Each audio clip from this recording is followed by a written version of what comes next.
Introduction. Homebrew Beer. Experience tantalizing tastes from unique beer-making ingredients. Fermentation Series Book 1. Written by Eric Andrews. Narrated by Joyce Zborower. Disclaimer.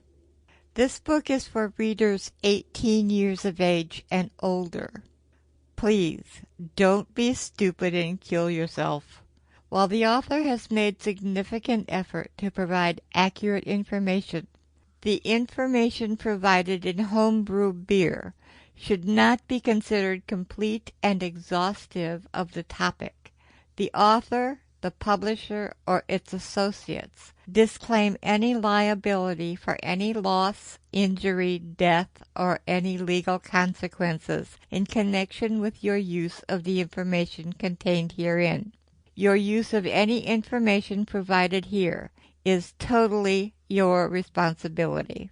You should never disregard medical advice or delay in seeking it because of something you have heard here. This information is not intended as and should not be used in place of a visit to or consultation with or the advice of a physician or other qualified healthcare provider. If you do decide to act on the contents of this book, be very careful and remember to do your homework first and accept all consequences of your actions. The material in this book is written for entertainment purposes only. Homebrew Beer. Experience tantalizing tastes from unique beer-making ingredients. Chapter 1. Personal Culture of Brewing.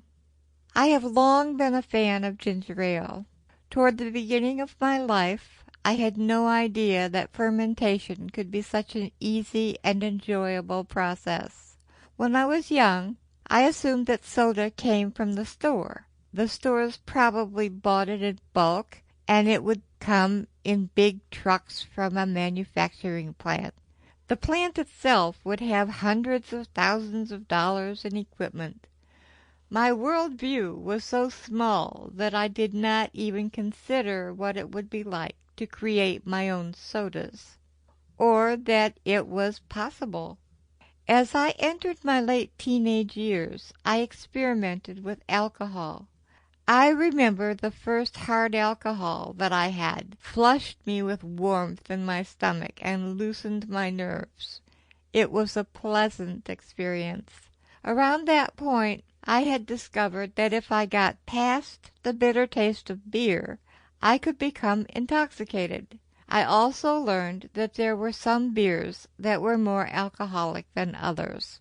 I heard the premise that some beers were more sophisticated than other beers, and that the more sophisticated beers were more expensive, and came from other countries, where the culture of fermentation was obviously more alive than it was in the United States. At this point, I still imagined that brewing beer was a long and involved process, involving detailed science and secret recipes.